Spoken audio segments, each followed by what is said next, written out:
Hello everyone, how are you doing? This is MD Tech here with another quick tutorial.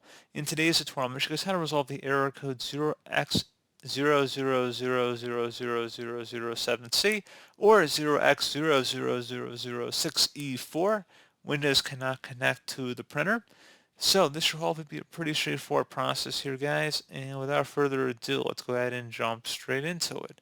So we are going to start off by opening up the search menu.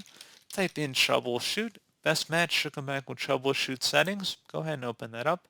On the right side, you want to select other troubleshooters. And then underneath most frequent, select the printer troubleshooter and then the run button. And if it's able to identify and resolve the problem, then you know that should be good. And then you can proceed with your task at hand. You can also attempt to restart both your computer and your printer, so just power cycle both of them on and off. And then hopefully that could also resolve the problem too. Make sure your printer is also connected to your Wi-Fi settings. So if you're using a wireless printer, you want to make sure your Wi-Fi credentials have been inserted or put into the settings of the printer itself. So make sure it's connected to your Wi-Fi. And then you also want to open up the search menu and type in services. Best result should come back with services. Go ahead and open that up. And then you want to locate the print spooler service. So right here, and double click on it. You want to go ahead and stop the service, and then you want to go ahead and start it up again. And then once that's done, select apply and OK. And also, if you double click on it, you want startup type to be set to automatic here. Apply and OK. And then hopefully I should have been able to resolve the problem for you guys.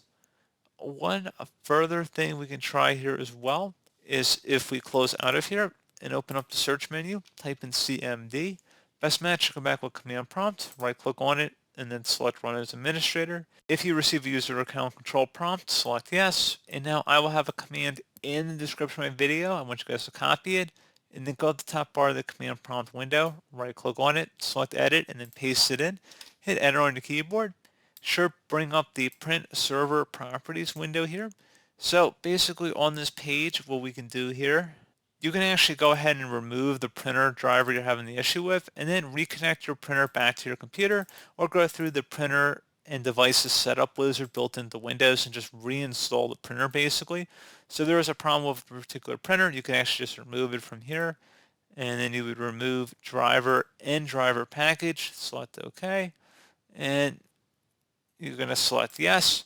Again, this will be for the particular printer you're having the problem with in question. So pretty straightforward process on that front. And then you would go onto the printer manufacturer's website. Doesn't matter if it's Canon, Brother, Epson, HP, for example, or even Xerox, and go ahead and download the latest driver software for your printer.